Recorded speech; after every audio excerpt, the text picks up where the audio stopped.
Hello, Real Wreck-It Nation. Hope whatever time of the day this video finds you, whether it be morning, afternoon, or evening, I just hope you're blessed and doing well with the Lord.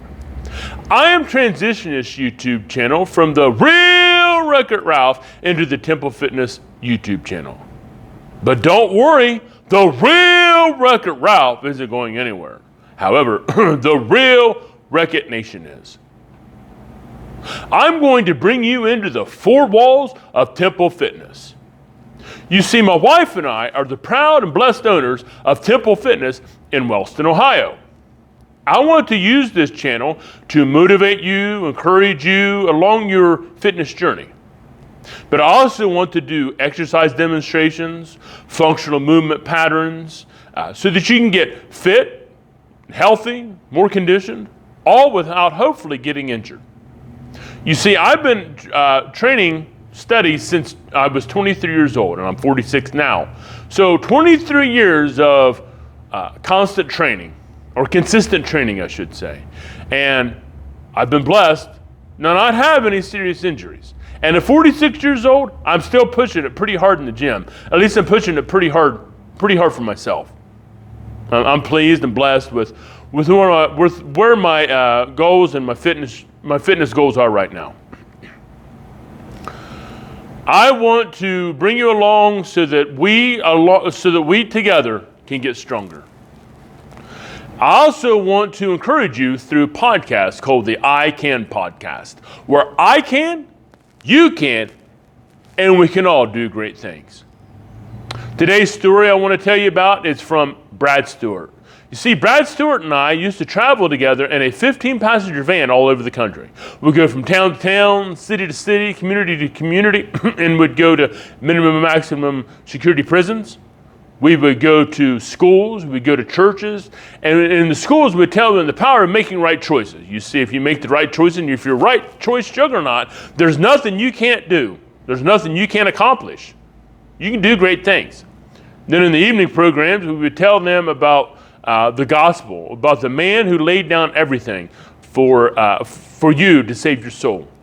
I was a strength athlete with the stand strength team. We'd do incredible feats of strength like picking up 300-pound logs, crushing walls of concrete, ice, running through 2x4s, ripping phone books with the bare hands.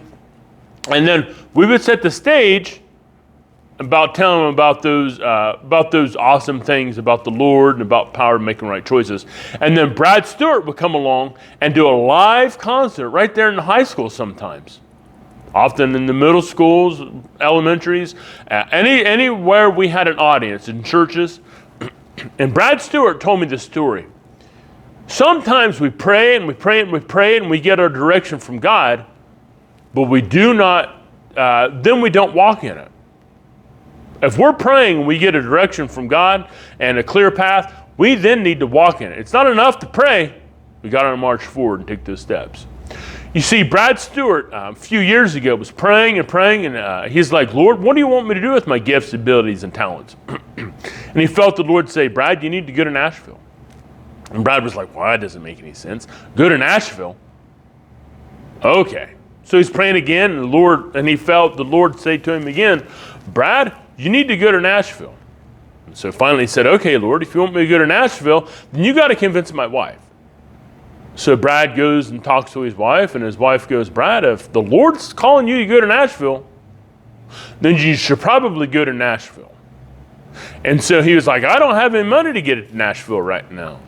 His wife looks at him and says, if the Lord wants you to go to Nashville, then he'll provide a way.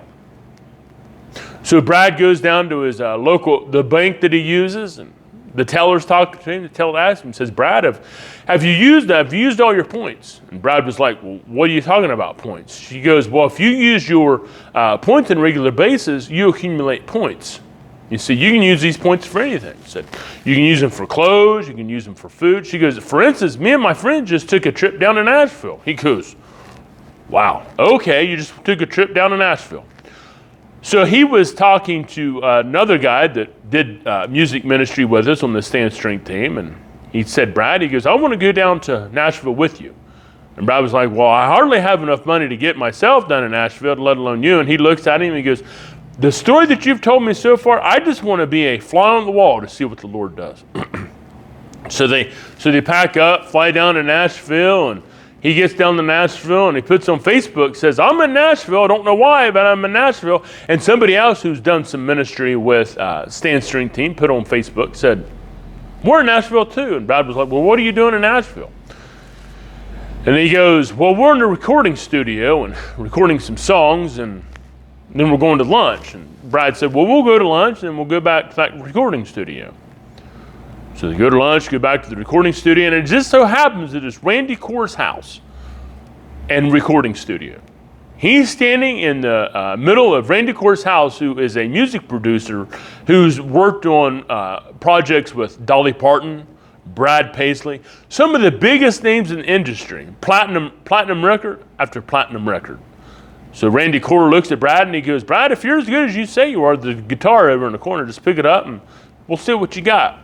Brad walks over to the corner, picks up the guitar and starts singing right in front of Randy Corr.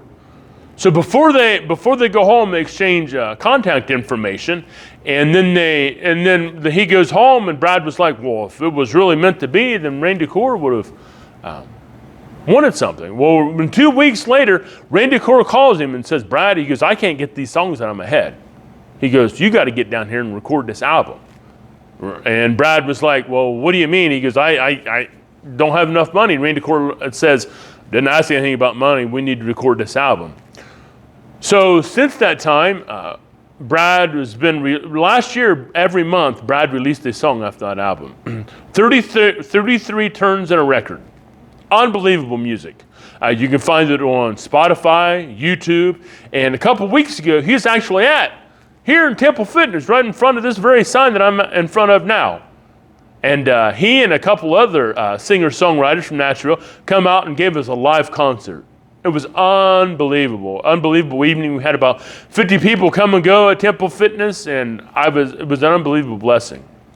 And hopefully, eventually, I will be able to have Brad Stewart on this podcast, on the I Can podcast with me, and we can talk about some of his journey. I also, before I get off here, I want to leave you with one of the songs that really touched my wife and I's heart, and because it talks about his little girl who was extremely sick in the hospital and was near death. But you know what? God showed up, and He'll do the same for you.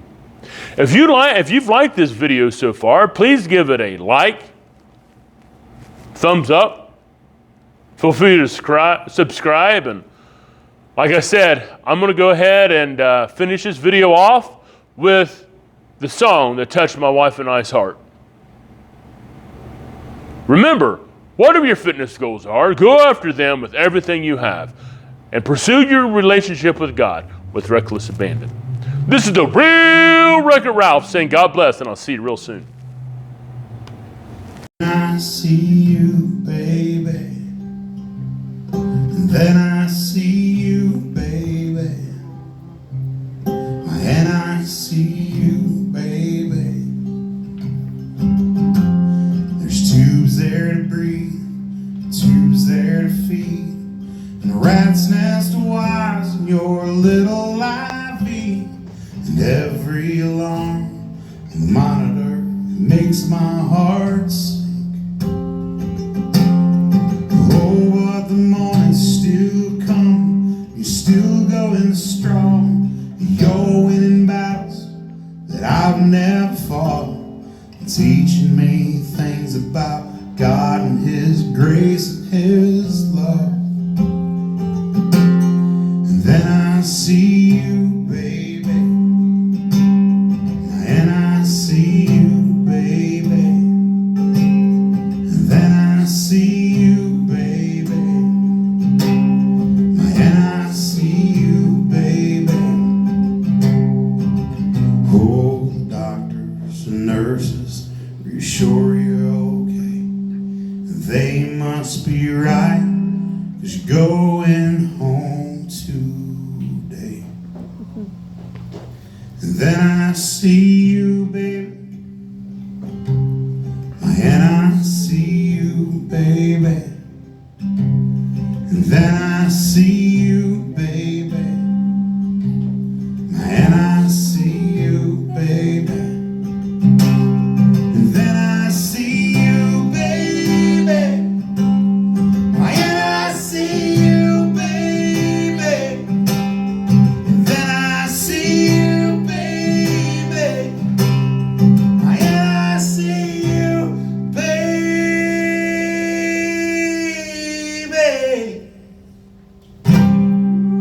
Yeah.